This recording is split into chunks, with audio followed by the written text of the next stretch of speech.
Hello, everyone. My name is Elisabeth Kotsalidis, and I will be presenting my honors thesis in the Department of Classical Studies entitled The Hero's Dilemma, an Investigation of Homer's Iliad.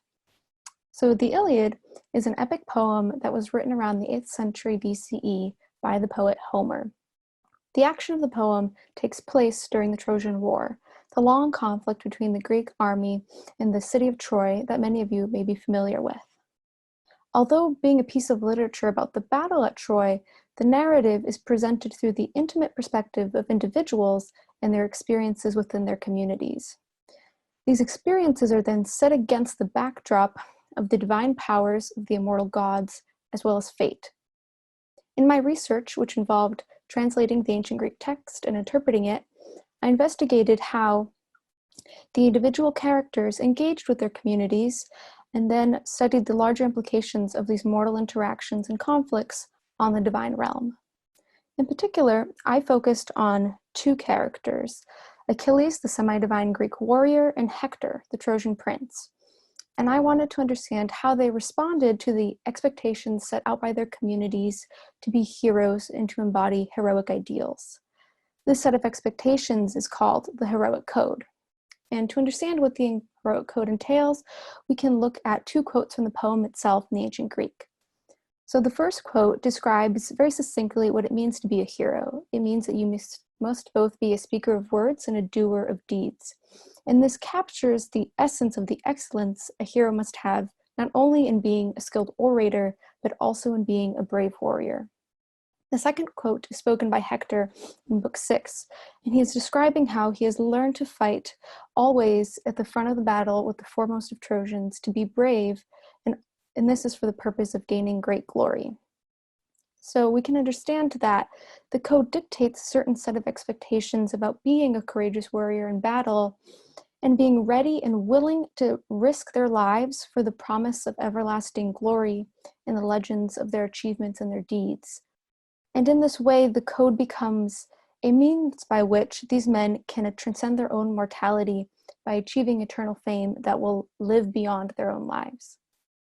So, having understood what this code is and what it expects of these men in this heroic age, I set out to investigate how Achilles and Hector responded to these expectations and how they operated within the bounds of the heroic code. So Achilles, the first character I analyzed, he is the greatest warrior of the Greeks, and he rejects the heroic code because it fails him early on in the poem. Achilles is dishonored because his prize from battle, which is a captive Trojan woman, is taken from him by Agamemnon, who is the commander of the Greek army. Having been slighted thus, Achilles withdraws from the Greek army and refuses to fight. An embassy is sent to him, offering gifts to make up for Agamemnon's actions and to convince him to rejoin the battle. However, Achilles refuses the compensation and directly criticizes the heroic code, as we can see in these lines here. Because of what had happened to him, Achilles has come to realize that the code means nothing because it fails to deliver what it promises, including spoils of war, honor, and everlasting glory. He states that it is evident that both evil men, referring to Agamemnon, and brave men, referring to himself, are held in the same honor and are honored equally. And he also states that hardworking warriors who risk their lives and cowardly men who avoid battle face the same death. And in this way, the promise of everlasting glory becomes empty to him because he's been deceived and dishonored, because the code has failed to differentiate between cowards and heroes. And therefore, Achilles refuses to operate within this set of expectations that his community has set out for him. Whereas Hector, on the other hand, he, as the Trojan prince, he is responsible for protecting his city and responsible for saving his people.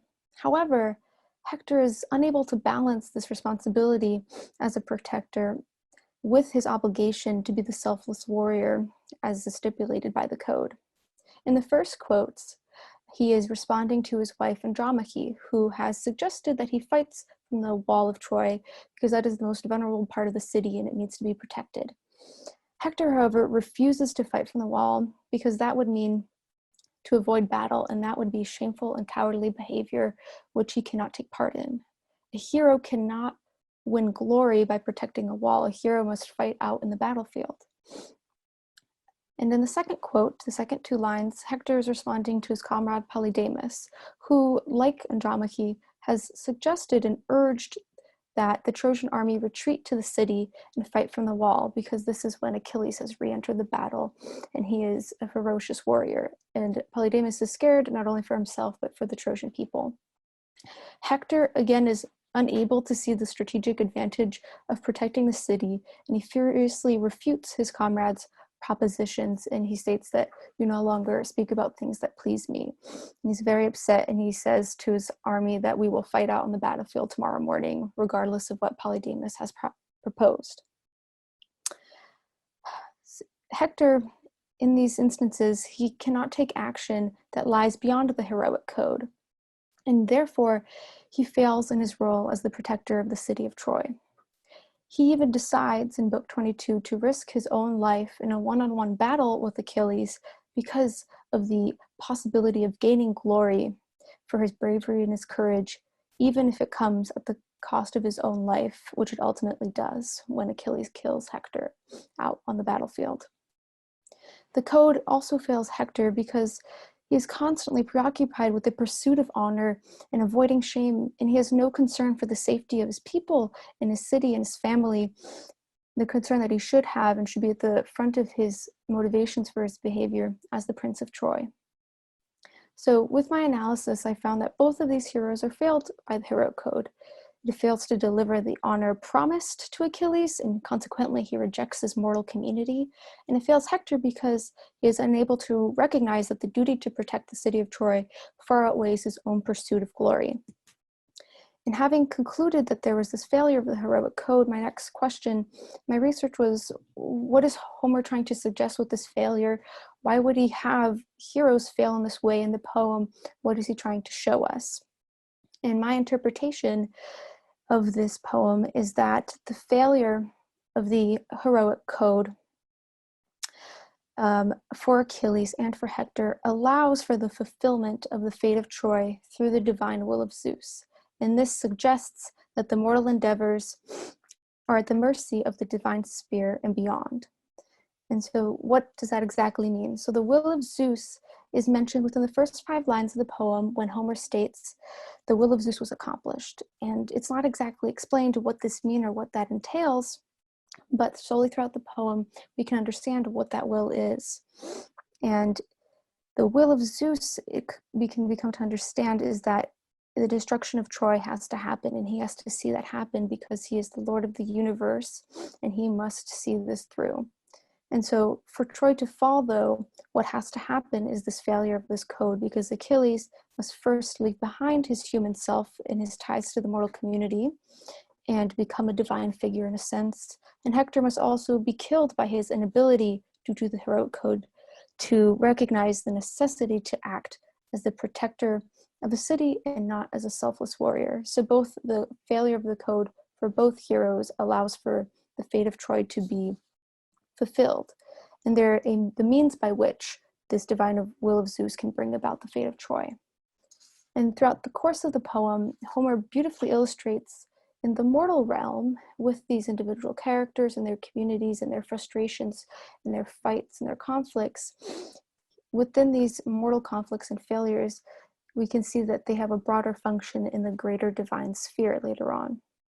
And ultimately, for me, what this shows is that this triumph of the divine will over mortal endeavors not only speaks to the fallibility and the futility of the human endeavor when pitted against fate and divine powers, but most importantly, it demonstrates the worldview of the ancient Greeks, who they believed in the agency and in the real power of these immortal gods in their lives and of the fate that determined what would happen to them and what would happen to their cities. And I think that is what is being illustrated in the Iliad with Homer's characters and his divine fate. Thank you.